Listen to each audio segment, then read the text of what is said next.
It's Wednesday, February 18th. I'm talking to Steve Staples, president of the Rideau Institute. And the Rideau Institute has a new website called WelcomeObama.ca. And the purpose of the website is to permit Canadians to speak, I guess, to President Barack Obama, who's going to be visiting Canada tomorrow. Have I summarized the purpose of the website correctly, Steve, or is it much deeper and richer than that? Perfectly, as always, Ish. I think you got it exactly. Obama's coming tomorrow, and there's security fences everywhere. There will be no major public event for Canadians to express themselves. And I know I just did a tour in the fall. I visited 18 cities to talk about the political moment with Obama and what it means to Canada. And Canadians are excited. They're tremendously optimistic. They want to see progress on climate change, on energy, on peace, all of these things. And in some ways, they're sort of being denied an opportunity to express those feelings to President Obama when he comes here.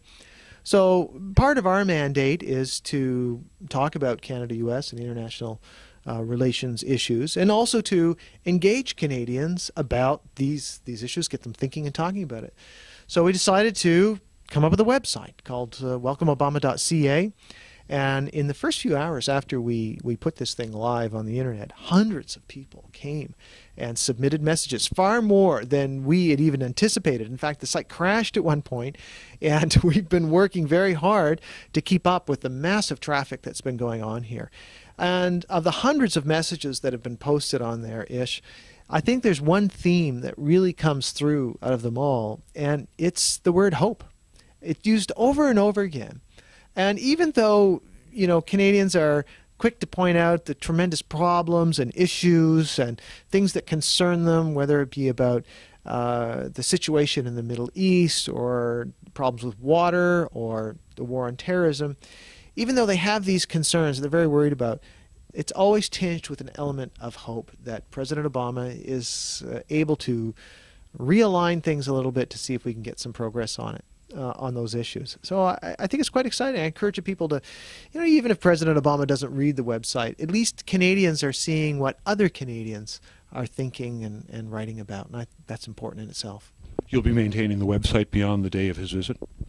Oh yeah, for sure. I think we'll keep it live for a little while. There's just been so much great stuff that's been put on there. People have been submitting songs and letters, and there's some videos up there, and all kinds of things have been posted up on the site. That's great.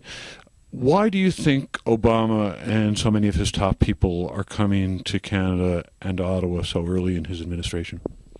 Well, on one hand, it is apparently pursuing a tradition that the first foreign visit is often to Canada. It's with the largest trading partner and closest neighbor to them. So in some ways it makes sense there. But also, Obama's got major problems to deal with. I can't imagine a U.S. president coming into the White House who's been dealt a worse hand than Barack Obama has, with the massive economic problems and all the other problems that are facing the United States right now. And he needs help. He's going to need support from other countries, and many of the solutions to the problems are going to require a coordinated strategy amongst other countries. It's going to require an international response. And it makes sense to start from your closest neighbors. He's already met with the Mexican president in Washington. His first trip is here in Ottawa. And so I think that makes sense to come and to say, look, we need a coordinated response. There's massive problems. Let's get the relationship going and see what can be done.